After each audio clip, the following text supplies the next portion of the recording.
नमस्कार दोस्तों, स्वागत है आपका एग्ज़ाम वॉरियर में। तो आज हम रीजनिंग की क्लास नंबर 10 करने वाले हैं, जिसमें मैं आपको direction and distance related reasoning करवाने वाला हूं। चाहे आप बात करें किसी भी राज्य के पुलिस कांस्टेबल या पुलिस एसआई की, या आप बात करें एसएससी जीडी या बैंक एग्ज़ाम की, हर एग्ज़ाम में direction and distance related question देखने को मिलता ही है रीजनिंग का।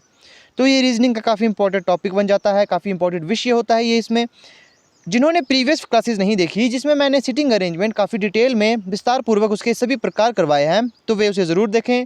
डिस्क्रिप्शन में मैं लिंक दे दूंगा। और जिन्होंने अभी तक चैनल सब्सक्राइब नहीं किया, वे चैनल को ज़रूर सब्सक्राइब करें। और अगर आपको लगता है कि वीडियो इन्फॉर्मेटिव है या आपको कुछ नया सीखने को मिला, तो आपने इसे शेयर ज़रूर करना है।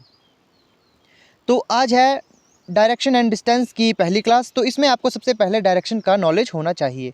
जैसे कि सबसे पहले आपको बेसिक 4 डायरेक्शन का पता तो होगा ही। जैसे ये नॉर्थ कहलाता है, ये साउथ, ये ईस्ट और ये वेस्ट। हिंदी में इसे उत्तर कहा जाता है, हिंदी में उत्तर, और दक्षिण कहा जाता है साउथ को, पश्चिम कहा जाता है वेस्ट को, और ईस्ट को कहा जाता है पूर्व। अब ये तो हो गई आपकी 4 बेसिक सी डायरेक्शंस। अब इसमें एक और होती है, जैसे कि यहाँ से यहाँ तक, ये कहलाती है, जो ये जगह कहलाती है, ये कहलाती है आपकी साउथ वेस्ट, जिसे हिंदी में दक्षिण पश्चिम कहा जाता है। और जो ये ऊपर वाली जगह है, ये कहा जाता है आपका नॉर्थ ईस्ट, उत्तर पूर्व। और आपकी यहाँ से एक और डायरेक्शन आती है, इसे यहाँ पर कहा जाता है साउथ ईस्ट, दक्षिण पूर्व। अब इसे कहा जाता है नॉर्थ वेस्ट, उत्तर पश्चिम। अब ये डायरेक्शन होती है हमारी टोटल 8। अब क्वेश्चन कैसे आता है? क्वेश्चन आता है कि जैसे एक व्यक्ति रेस्पेक्टेड पॉइंट से कहीं पूर्व की ओर मुड़ जाता है या दक्षिण की ओर मुड़ जाता है, तो रेस्पेक्टेड पॉइंट क्या कहलाता है? ये जो सभी दिशाओं का जो केंद्र है, जो बीच में जो हिस्सा होता है, इसे हम या तो ओ कहते हैं, या इसे रेस्पेक्टेड पॉइंट कहा जाता है, या इसे कहा जाता है हिंदी में सापेक्ष बिंदु। अब इसे ओ क्यों कहा जाता है? ओ का मतलब होता है ऑरिजिन। ये ऑरिजिन कहलाता है, ऑरिजिन पॉइंट, मतलब कि यहाँ से हमारी दिशाएं प्रारंभ होती है। जैसे कोई व्यक्ति, आपसे क्वेश्चन पूछा जाएगा, एक व्यक्ति दक्षिण दिशा की ओर चलता है, तो दक्षिण दिशा ये हो गई, तो ये होता है हमारा ऑरिजिन पॉइंट। यहाँ से वो व्यक्ति दक्षिण की ओर चलेगा।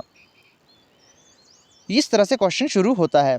अब यहाँ पर सबसे इंपॉर्टेंट बात मैं आपको बताना चाहता हूँ। जैसे कई बार क्या आता है कि क्वेश्चन में कहा जाता है कि जो व्यक्ति है, जैसे मान लीजिए एक क्वेश्चन है, इस तरह का एक व्यक्ति है, उसे कहा जाता है कि वे दक्षिण दिशा की ओर मुड़ जाता है। अब देखिए, ये हमारे पास दिशाएं 4 हो गई, बेसिक सी दिशाएं जो सभी को पता होती है। तो कहा गया है कि व्यक्ति जो है वो दक्षिण दिशा की ओर मुड़ गया। अब अगर क्वेश्चन में कहा जाए कि वो दक्षिणावर्त घूम जाता है। अब दक्षिणावर्त का मतलब क्या होता है? जो इंग्लिश मीडियम वाले हैं, अगर आपके पास 2 ऑप्शन है, इंग्लिश में भी क्वेश्चन दिया गया है, तो आपने ज़रूर उसे देखना है। हिंदी मीडियम वालों ने ज़रूर एक बार क्वेश्चन इंग्लिश में भी देखना है, अगर समझना है। अब दक्षिणावर्त का मतलब क्या होता है? दक्षिणावर्त का मतलब होता है क्लॉकवाइज। अब मान लीजिए कहा होता है कि एक व्यक्ति जो पहले दक्षिण दिशा की ओर मुड़ा था, वो क्लॉकवाइज घूम जाता है, दक्षिणावर्त घूम जाता है 45 डिग्री। तो इसका मतलब वो 45 डिग्री यहाँ पर घूम जाएगा। अब ये डिग्री किस तरह से मापी जाती है, ये भी मैं आपको अब इसके बाद बताने वाला हूँ। तो यहाँ पर आपको पता लग चुका, दक्षिणावर्त का मतलब होता है क्लॉकवाइज। क्लॉकवाइज का मतलब ही होता है कि आपने घड़ी की दिशा में घूमना है, इस तरह से। एक कहा जाता है कि वामावर्त, कि व्यक्ति वामावर्त घूम जाता है। जैसे व्यक्ति दक्षिण की ओर देख रहा है और वो वामावर्त घूम गया। वामावर्त का मतलब होता है एंटी क्लॉकवाइज। एंटी क्लॉकवाइज मतलब कि इस दिशा की ओर। ये 2 पॉइंट आपने ध्यान में रखने हैं। खासकर हिमाचल प्रदेश पुलिस कांस्टेबल के 2019 के पेपर में ये पूछा गया था, जिसमें 80% से ज़्यादा बच्चों को यही नहीं मालूम था कि दक्षिणावर्त क्या कहलाता है। दक्षिणावर्त और वामावर्त का वहाँ पर आया था क्वेश्चन, तो आपने इस चीज़ का खास ध्यान रखना है।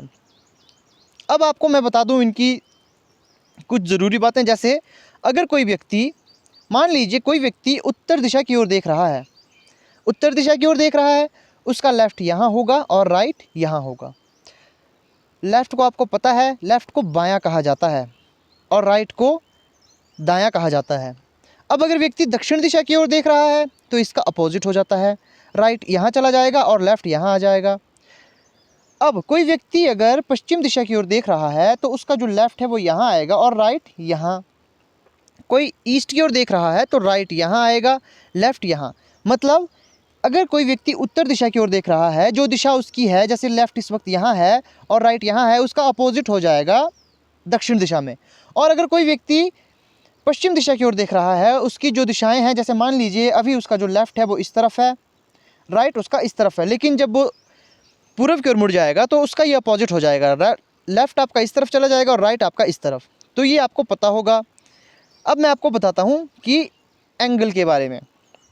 अब जैसे आपको पता है, ये यहाँ से कितने डिग्री का कोण बन रहा है, ये यहाँ से बन रहा है 90 डिग्री का कोण, 90 डिग्री का कोण। और जो ये बीच से गया, इसका मतलब 90 को आपने दो हिस्सों में तोड़ा तो ये बन गया 45 डिग्री का कोण। अब जो समझाने वाली बात है, आपने यहाँ पर एंगल याद नहीं रखने। ऐसा कभी नहीं पूछा जाता कि एंगल वो 260 मुड़ गया, 360 डिग्री पर मुड़ गया, ऐसा नहीं। क्वेश्चन ऐसा पूछा जाता है कि एक व्यक्ति जैसे यहाँ पर सेंटर में बैठा है, मान लीजिए वो ईस्ट की ओर देख रहा है, अब उससे कहा जाता है कि दक्षिणावर्त वो कहाँ घूम जाता है, दक्षिणावर्त वो 90 डिग्री एंगल में घूम जाता है, 90 डिग्री एंगल में दक्षिणावर्त घूम जाता है। दक्षिणावर्त का मतलब आपको पता है क्लॉकवाइज, और क्लॉक कैसे घूमती है, इस तरह से घूमती है। तो दक्षिणावर्त 90 डिग्री आप घूमोगे तो आपका मतलब आप यहाँ पहुँच जाओगे, आप साउथ में पहुँच जाओगे। अगर आपसे कहा जाए कि दक्षिणावर्त 45 डिग्री घूमना है तो आप 45 डिग्री यहाँ पर घूम जाओगे। अब जो आपने याद रखना है कोण में, आपने बस यही याद रखना है, आपको एंगल याद करने की ज़रूरत भी नहीं पड़ेगी। आपने हमेशा याद रखना है कि ये जो डिस्टेंस है, ये यहाँ पर 90 डिग्री का कोण बना रहा है, और जो ये है, जो यहाँ से यहाँ को गया है, ये बनाता है 45 डिग्री का कोण। चाहे यहाँ की बात की जाए चाहे यहाँ की, जो ये गैप है ये बना है 45 डिग्री का कोण। जैसे यहाँ पर जो डिफरेंस होगा, जो यहाँ से यहाँ का डिफरेंस होगा तो वो होगा 45 डिग्री का, और यहाँ से यहाँ को 45 डिग्री का डिफरेंस है, यही आपने याद रखना है। अब जैसे कोई व्यक्ति ऐसे बैठा होगा, अगर मान लीजिए वो यहाँ पर सेंटर में बैठा है, उससे कहा जाता है कि वो 260 डिग्री वामावर्त घूम जाता है। वामावर्त अब 260 घुमाना है आपने, कैसे घुमाओगे, वामावर्त का मतलब होता ही है एंटी क्लॉकवाइज। तो जैसे यहाँ बैठा है वो, मान लीजिए वो बैठा है साउथ वेस्ट में, तो यहाँ से आप साउथ में जाए 45 डिग्री, फिर 45 ऐड करें, फिर 45, फिर इस तरह से आप जब तक 260 पूरे ना हो तब तक आप इसे ऐड करें, तो यहाँ पर आपका फाइनली 260 हो जाएगा। तो इस तरह से आपने फाइंड करना है। ये आपको पता लग चुका। जैसे जैसे मैं क्वेश्चन करवाऊंगा, मैं आपको कोण वाले या एंगल वाले क्वेश्चन भी करवाऊंगा, उससे आपको क्या होगा, ज़्यादा अच्छी तरह से समझ आएगा। अभी आपको उतना समझ नहीं आएगा क्योंकि अभी ये बेसिक क्लास है, मैं आपको धीरे धीरे समझाऊंगा, तो ये आप समझ चुके होंगे। तो ये है डायरेक्शन बेस्ड क्वेश्चंस। अब एक क्वेश्चन देता हूँ, जैसे मान लीजिए क्वेश्चन क्या होता है, अब डिस्टेंस की बात करते हैं, डायरेक्शन का तो हमें पता लग चुका। जैसे मान लीजिए ए हमारा यहाँ बैठा है और ए से बी तक की दूरी है कितनी, 5 किलोमीटर, 5 किलोमीटर, और बी से सी की दूरी है, बी से सी की दूरी है 3 किलोमीटर। तो अब आप मुझे बताएं कि ए से सी तक की दूरी कितनी है। आपने मुझे ये बताना है कि ए से सी तक की दूरी कितनी है। ये निकालना तो काफ़ी आसान है क्योंकि आपको पता है जब ए से बी तक की दूरी 5 किलोमीटर है और बी से सी तक की 3 किलोमीटर है तो ये ऐड ही होगी ना, ये तो प्लस होगी। इसका मतलब यहाँ पर 8 किलोमीटर आपकी दूरी निकल कर आ रही है। लेकिन ये तो आसान था निकालना, लेकिन क्वेश्चन में कैसे पूछा जाता है, क्वेश्चन में क्या होगा, सी से डी तक की, मान लीजिए दूरी सी से डी तक की दूरी है 6 किलोमीटर। अब आपसे पूछा जाए कि ए से डी तक की दूरी कितनी है, और दूरी हमेशा डायरेक्शन के रीजनिंग के संबंध में मिनिमम निकाली जाती है ताकि कम से कम डायरेक्शन में कम से कम दूरी निकाली जाती है। दूरी आप ऐसे भी निकाल सकते थे कि यहाँ से पहले आपने यहाँ ऐड किया फिर आप यहाँ ऐड करो, ये दूरी काफ़ी ज़्यादा निकलेगी। आपने कम से कम निकालनी है, उसका मतलब आप इस तरह से दूरी निकालोगे। तो यहाँ पर कोण बन रहा है, तो यहाँ पर पाइथागोरस थ्योरम का रूल लगता है। जहाँ पर क्या होता है, तो ये होगा आपका, जैसे यहाँ पर ए डी की दूरी पूछी गई है, अब ए डी की हमें मालूम नहीं है, ए से लेकर सी तक खोलना काफ़ी आसान होता है, लेकिन जब इस तरह से आप देखोगे कोण बनेगा जब भी, तो आपने पाइथागोरस थ्योरम का रूल लगाना है। क्या होगा, आपने रूल लगाना है कि ए सी का स्क्वायर प्लस डी और सी का स्क्वायर, ये आपने फॉर्मूला लगाना है। अब आप देखोगे जब वैल्यू पुट करोगे तो ए और सी हमारे पास कितना है, तो ए और सी का स्क्वायर मतलब 8 का स्क्वायर प्लस, अब आप देखोगे यहाँ पर डी और सी कितना है, ये 6 किलोमीटर है तो 6 का स्क्वायर। तो जब आप इस तरह से निकालोगे, स्क्वायर रूट में आप इसे निकालोगे, तो ये हमारे पास बन जाएगा 64 प्लस 36, और ये आपके पास जोड़ कर आ जाएगा 100। अब स्क्वायर रूट की ट्रिक मैंने काफ़ी शानदार आपको करवाई है, उसकी जो लिंक होगा उस वीडियो का वो भी मैं आपको दे दूंगा। उसमें भी मैंने आपको 3 से 4 पार्ट में वो वीडियो पूरी करवाई है, उसमें भी काफ़ी आपको अच्छी तरह से मैंने समझाया है इसे। अब यहाँ पर मैं आपको थोड़ा सा समझा देता हूँ। स्क्वायर रूट का मतलब होता है कि जो अंदर वाली संख्या है इसे 2 बराबर भागों में बांटना ताकि गुणा कर कर वही आए। तो देखिए अब 100 का जो स्क्वायर रूट होगा वो होगा 10 क्योंकि 10 गुणा 10 100 होता है। तो अब इन दो को हम केवल एक ही वैल्यू मानते हैं। जब इसे स्क्वायर रूट से बाहर निकालेंगे तो यहाँ पर केवल 10 आएगा। तो इसका मतलब 10 किलोमीटर हमारा आंसर है। 10 किलोमीटर जो यहाँ पर हमसे दूरी पूछी गई थी कि ए और डी की दूरी कितनी है, तो वो निकल कर आई हमारे पास 10 किलोमीटर। अभी आपको समझ नहीं आ रहा होगा, धीरे धीरे आपको समझ आ जाएगा। अगर जिसको समझ आ चुका वो काफ़ी अच्छी बात है, जिसे समझ नहीं आया वे वीडियो को फिर से देख सकते हैं और प्रैक्टिस से आपको ये समझ आ जाएगा। तो ये हो चुका। अब जिसे स्क्वायर रूट के बारे में नहीं मालूम, स्क्वायर रूट निकालते कैसे हैं, इसकी ट्रिक क्या है, शॉर्ट ट्रिक क्या है, मैंने हर एक चीज़ बताया है। उसका लिंक भी मैं डिस्क्रिप्शन में दे दूँगा, आप वहाँ से वीडियो को ज़रूर चेक करें।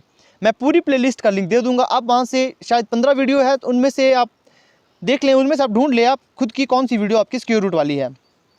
तो अब यहाँ से हम बात करते हैं सीधे क्वेश्चंस की। तो अब देखिए यहाँ पर क्या कहा गया है।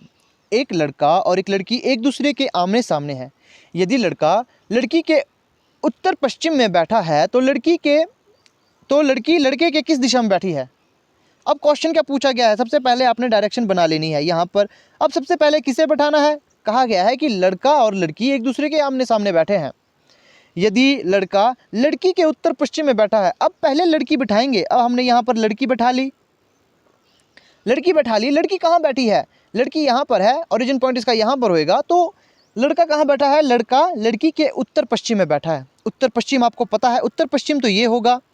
ये कैसे हुआ, मैंने आपको बताया। आपका ये नॉर्थ होता है, ये साउथ, ये आपका वेस्ट, ये ईस्ट। जो बीच की जो रेखा निकलती है उसे कहते हैं उत्तर पश्चिम, नॉर्थ वेस्ट। मुझे नहीं लगता इसे हिंदी में कराने की बात है क्योंकि ये काफ़ी इजी है याद करना। तो नॉर्थ वेस्ट इसका मतलब होता है उत्तर पश्चिम। तो लड़का बैठा है यहाँ पर, तो लड़का यहाँ बैठा है तो लड़के के पास भी एक दिशा बना लेंगे आप। ये लड़के के पास बन चुकी, लड़का यहाँ बैठा है। तो अब देखेंगे आप क्वेश्चन में क्या कहा गया है कि तो लड़की लड़के के किस दिशा में बैठी है। तो ये लड़की अब किस दिशा में है लड़के के, तो आप देखोगे नॉर्थ हमारा यहाँ है, ये नॉर्थ हो चुका। अब ईस्ट हमारा यहाँ है, साउथ यहाँ है, वेस्ट यहाँ है। तो ये साउथ ईस्ट के बीच में बैठी है लड़की। जो लड़की आप देखोगे साउथ ईस्ट में बैठी है, तो हमारा आंसर हो जाएगा साउथ ईस्ट। ठीक, फिर से समझा देता हूँ कैसे हुआ। देखेंगे लड़की यहाँ बैठी है, लड़की का उत्तर पश्चिम ये कहलाता है, लड़की का उत्तर पश्चिम ये दिशा होगी। तो लड़का यहाँ बैठा है, तो लड़के के रिस्पेक्ट में पूछा गया था कि लड़की कहाँ बैठी है। तो आप देखोगे लड़के की दिशा की ओर ये नॉर्थ कहलाएगा, ये साउथ, और ये वेस्ट और ईस्ट। तो ये साउथ और वेस्ट ईस्ट के बीच में बैठी थी, साउथ और ईस्ट के बीच में बैठी थी। तो यहाँ पर लड़की है, तो इसलिए आंसर साउथ ईस्ट आया। अब बात करते हैं इस क्वेश्चन की। एक घड़ी में 3:30 हुए हैं। यदि मिनट की सुई उत्तर पूर्व की ओर है तो घड़ी की सुई किस दिशा में होगी। सबसे पहले आपने घड़ी बना लेनी है। अब आप घड़ी बना लोगे, आपको पता है कि जब 3 यहाँ होता है और जब 3:30 है तो मिनट की सुई आपकी यहाँ आएगी। ये क्या है, ये है घंटे की सुई, घंटे की सुई है, ये है मिनट की सुई। ये हो चुका हमारे पास 3:30 कहा है, तो ये हमारे पास 3:30। जब 3:30 होते हैं तो जो सुई की होती है, जो डायरेक्शन इसी तरह से होती है। अब हमसे कहा गया है, अब हमसे कहा क्या गया है, अब हमसे कहा गया है कि यदि मिनट की सुई उत्तर पूर्व की ओर है, अगर मिनट की सुई उत्तर पूर्व की ओर है, अब देखेंगे आप मिनट की सुई है उत्तर पूर्व की ओर। उत्तर पूर्व किस दिशा की ओर होगा, उत्तर पूर्व ये कहलाएगा हमारा, क्योंकि नॉर्थ है, ये ईस्ट है। ईस्ट को पूर्व कहा जाता है, नॉर्थ को उत्तर कहा जाता है। हिंदी वाले थोड़ा ध्यान दें। और ये साउथ है और ये वेस्ट है, ये साउथ वेस्ट बन जाएगा और ये हमारा नॉर्थ ईस्ट बन जाएगा, मतलब उत्तर पूर्व। अब उत्तर पूर्व में है हमारी मिनट की सुई। अब आप देखेंगे ये मिनट की सुई यहाँ पर है। ज़रा ध्यान से देखिए घड़ी को, ये कितने डिग्री एंगल का कोण बना रहा है। अगर आप इसे यहाँ इस तरह से देखेंगे तो ये हमारे पास 90 डिग्री का बन रहा है। 90 डिग्री का गैप है इन दोनों के बीच में। कैसे, ये आपकी डायरेक्शन है। अब आपको पता है यहाँ से यहाँ तक 45 होगा और यहाँ से यहाँ को 45 होगा, तो मतलब 90 डिग्री। तो 90 डिग्री का एंगल बन रहा है। तो जो घंटे की सुई होगी तो 90 डिग्री एंगल दूर होगी, वो किससे, मिनट की सुई से। तो 90 डिग्री एंगल मतलब 45, तो यहाँ से यहाँ को 45, फिर यहाँ से यहाँ को। तो जो ये जगह है जो नॉर्थ वेस्ट है, मतलब कि उत्तर पश्चिम, उत्तर पश्चिम में कौन बैठा है? उस उत्तर पश्चिम में होगी घंटे की सुई, क्योंकि हमने 90 डिग्री इसे पीछे करना है, क्योंकि मिनट की सुई अगर यहाँ बैठी है, मिनट की सुई यहाँ पर है, तो ये हमारे पास आ जाएगी इस तरफ, क्योंकि पहले मिनट की सुई बैठाई, मिनट की सुई को कहा गया था कि ये बैठी है उत्तर पूर्व की ओर, तो उत्तर पूर्व की ओर हमने इसे बैठाया। तो अब आपको पता है घंटे की सुई किस ओर बैठेगी, तो ये बैठेगी नॉर्थ ईस्ट की ओर, 45 यहाँ से, फिर 45 यहाँ से, इस तरह से ये बैठा चुके हैं। तो यहाँ पर आंसर आएगा नॉर्थ वेस्ट, नॉर्थ वेस्ट आपका आंसर आ चुका। अब बात करते हैं नेक्स्ट क्वेश्चन की। अब यहाँ पर क्या कहा गया है कि एक बिंदु से शुरुआत कर सूरज 20 मीटर दक्षिण की ओर चलता है। अब आपको पता होगा ये हमारा डायरेक्शन है, इस तरह का डायरेक्शन होता है, तो ये हमने मान लिया ओरिजिन पॉइंट। तो सूरज जो है, सूरज यहाँ से दक्षिण की ओर, दक्षिण दिशा इसकी ये होगी, क्योंकि जब भी क्वेश्चन इस तरह से आता, आपने इस तरह से व्यक्ति को बैठाना है कि व्यक्ति बीच में बैठा है, तो इसका दक्षिण यहाँ होगा, तो नीचे की ओर जा रहा है। नीचे की ओर कितना चला? 20 मीटर चला, नीचे की ओर 20 मीटर चला। आगे कहा गया है कि और फिर बाईं ओर मुड़ जाता है। अब बाईं ओर आपको पता है, बाईं ओर इसका ये होगा, इस वाली साइड को कहेंगे बाईं ओर। बाईं ओर मुड़ा, कितना मुड़ा? तो ये मुड़ा 18 मीटर, तो ये बाईं ओर 18 मीटर मुड़ा। फिर बाईं ओर मुड़ता है, बाईं ओर का मतलब अब ऊपर की ओर चलता है, कितना? 18 मीटर, 18 मीटर अब ऊपर की ओर मुड़ा। अब कहा गया है कि फिर दाईं ओर मुड़ा। अब दाईं हिस्सा इसका ये होगा, क्योंकि अगर ये इस तरफ ऊपर की ओर देख रहा है तो दाईं हिस्सा इसका ये होगा। दाईं ओर मुड़ता है और 10 मीटर चलता है। अब यहाँ से यहाँ को 10 मीटर चला वो। अब क्वेश्चन में क्या कहा गया है कि अब अपने आरंभिक बिंदु से कितनी दूरी और किस दिशा में है? आरंभिक बिंदु से किस दूरी में है, कितनी दूरी में है और किस दिशा में है, ये पूछा गया है क्वेश्चन। अब आप देखोगे, अब हमने यहाँ पर व्यक्ति बैठाया है, तो ये हमने आपको बताया था इस तरह से वो होगा। यहाँ क्या होगा? अब आपको पता है, यहाँ तो नॉर्थ होगा, यहाँ साउथ होगा, यहाँ पर वेस्ट होगा और यहाँ पर ईस्ट होगा। अब आप देखोगे ये वेस्ट की ओर नहीं आ रहा, माफ़ कीजिए, ये ईस्ट की ओर नहीं आ रहा, ईस्ट इसके ऊपर जा रहा है। इसका मतलब ये नॉर्थ ईस्ट के बीच में कहीं बैठा है, क्योंकि आप देखोगे ये जगह प्रॉपर हमारी यहाँ पर आ रही है।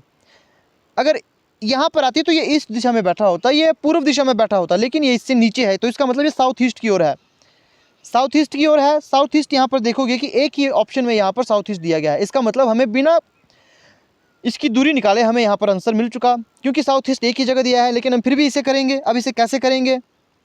अब आप ज़रा ध्यान से देखें, अगर आप क्वेश्चन को ध्यान से देखोगे तो यहाँ आप देखोगे ये यहाँ तक है।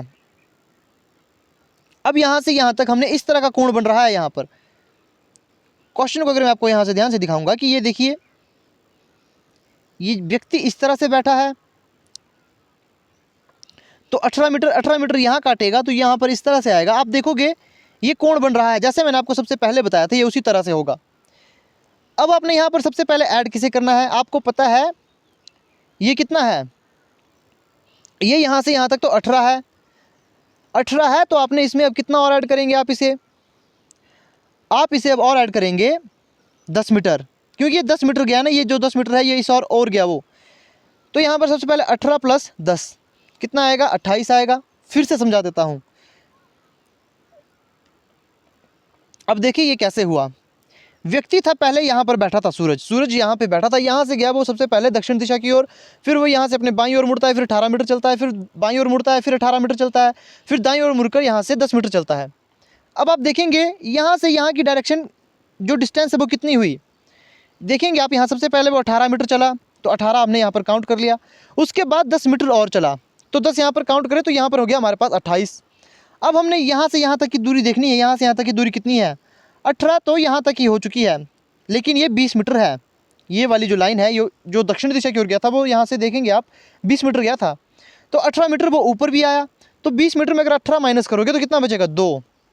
तो पाइथागोरस का जो रूल लगता है वो किस तरह से लगता है? वो लगता है इस वाली, जब इस तरह का कोई कोण बन रहा होता है। यहाँ पर हमारे पास डिस्टेंस निकल रही है 18 + 10, और यहाँ पर आप देखेंगे 2 किलोमीटर आ रहा है। 2 किलोमीटर कैसे आया? आप यहाँ देखोगे, यहाँ देखेंगे आप, जो व्यक्ति है 18 मीटर वो ऊपर भी गया है, इसका मतलब 18 मीटर तो यहाँ तक आएगा। तो यहाँ से ऊपर के लिए काउंट करना है हमने। 18 में अगर आप 20 माइनस करोगे तो 2 हम काउंट करेंगे। तो यहाँ पर आप देखोगे 28 का स्क्वायर + 2 का स्क्वायर, और ये आपके पास बनकर आ जाएगा 784 + 4, तो ये आपके पास बनकर आ जाएगा 788 साउथ ईस्ट। ये आपका आंसर आ चुका। जिसे समझ नहीं आया वीडियो को पॉज करें, बैक करें और फिर से देखें, क्योंकि कई बार क्या होता है कि वीडियो को हमें 1 से 2 बार देखने की ज़रूरत होती है। 1-2 बार समझ नहीं आ रहा तो 3 से 4 बार देखें और प्रैक्टिस करते रहें, धीरे धीरे आपको समझ आ ही जाएगा। अब एक और क्वेश्चन ले लेते हैं। जैसे यहाँ पर कहा गया है कि हीरा अपने कॉलेज से अपने घर से कॉलेज जाने के लिए पूर्व दिशा में चलना शुरू करती है। अब देखिए ओरिजिन पॉइंट उसका ये होगा, ये आपको पता होगा। अब पूर्व किस ओर पड़ा, इस ओर पड़ा, तो यहाँ पर कहा गया है कि वो पूर्व दिशा की ओर चलती है। पूर्व दिशा की ओर जाने के बाद 10 किलोमीटर जाने के बाद अपने बाएं मुड़ जाती है। अब जब वो इस तरफ देख रही है तो हमारा जो लेफ्ट हैंड होगा वो यहाँ होगा, राइट यहाँ होगा, लेफ्ट को कहा जाता है बायां। तो वो बाएं मुड़ती है, बाएं मुड़ेगी तो इसका मतलब वो ऊपर जाएगी, कितना, 20 किलोमीटर ऊपर, वो 20 किलोमीटर गई। अब क्या कहा है कि अपने कॉलेज से घर पहुंच जाती है और अपने कॉलेज पहुंच जाती है। अब यहाँ पर उसका कॉलेज है, ये उसका घर है, ये उसका कॉलेज है। अब मैं आपसे उम्मीद करता हूँ कि आप वीडियो को पॉज करेंगे। अब मुझे बताएंगे कि ये जो लाइन कही गई है इसमें आंसर क्या होगा, इस लाइन का आंसर क्या होगा। वीडियो को पॉज करें, देखिए। अगर आप वीडियो को पॉज नहीं करोगे तो आप खुद से बेईमानी करोगे, मुझसे नहीं। जब तक आप खुद से प्रैक्टिस नहीं करोगे आपको समझ नहीं आएगा, क्योंकि इसके पीछे काफ़ी इंपॉर्टेंट टॉपिक छुपा है, काफ़ी इंपॉर्टेंट लाइन छुपी है इसमें। तो अगर आप इसे पॉज करोगे, खुद से ट्राई करोगे, तो ये आपको हमेशा के लिए याद रह जाएगी, क्योंकि आपको पता लगेगा कि ये गलती आप पहले कर चुके हो, तो अब आप इस गलती को नहीं करोगे। आई होप आपने वीडियो पॉज की होगी। अब यहाँ पर क्या कहा गया है कि उसके कॉलेज से उसका घर किस दिशा में है। अब बच्चे क्या करेंगे, वो मानकर चलेंगे कि क्वेश्चन पूछा गया है उसके कॉलेज से उसका घर किस दिशा में है। वो इस तरह से निकालेंगे डिस्टेंस कि वो तो इस तरफ है, तो इसका आंसर आ जाएगा हमारे पास नॉर्थ ईस्ट। और आप देखोगे नॉर्थ ईस्ट यहाँ पर ऑप्शन में ही नहीं दिया गया है, ये नहीं है। यहाँ पर पूछा गया है कॉलेज से उसका घर किस दिशा में है। यहाँ पर कहा गया है कि कॉलेज से उसका घर किस दिशा में है। हर बार क्वेश्चन ये नहीं पूछा जाएगा कि घर से उसका कॉलेज किस दिशा में है, इसमें पूछा गया था कि कॉलेज से उसका घर किस दिशा में है, तो ये है हमारा। अब आप देखोगे कॉलेज अगर ये बैठा है तो इस तरह से बैठा होगा, तो ये नॉर्थ होगा, यहाँ साउथ होगा, यहाँ ईस्ट होगा, यहाँ वेस्ट होगा, तो ये है साउथ और वेस्ट के बीच में। तो इसका मतलब है यहाँ पर आपका आंसर आ जाएगा साउथ वेस्ट। साउथ वेस्ट हमारा आंसर आ जाएगा। तो ये थे आज की वीडियो के कुछ इंपॉर्टेंट क्वेश्चंस। आई होप आपको वीडियो अच्छी लगी होगी। वीडियो अच्छी लगती है तो आपने इसे लाइक ज़रूर करना है। जिसने अभी तक चैनल को सब्सक्राइब नहीं किया वे चैनल को ज़रूर सब्सक्राइब करें। और अगर आपको वीडियो अच्छी लगती है, कुछ सीखने को मिला, तो आप इसे ज़रूर शेयर करें, स्टडी ग्रुप में, फेसबुक में, जहाँ भी आप कर सकते हो, एक शेयर आप ज़रूर करें। तो मिलते हैं नेक्स्ट वीडियो में, जिसमें मैं काफ़ी अच्छे क्वेश्चंस आपके लिए लेके आऊँगा, जिससे आपकी काफ़ी अच्छी खासी प्रैक्टिस हो जाएगी और आपको वीडियो के अलावा कहीं और पढ़ने की ज़रूरत नहीं पड़ेगी। ये आश्वासन मैं आपको दिलाता हूँ। तो आपने क्या करना है, चैनल को सब्सक्राइब कर लेना है और आपने जुड़े रहना है, वीडियो को डेली देखना है।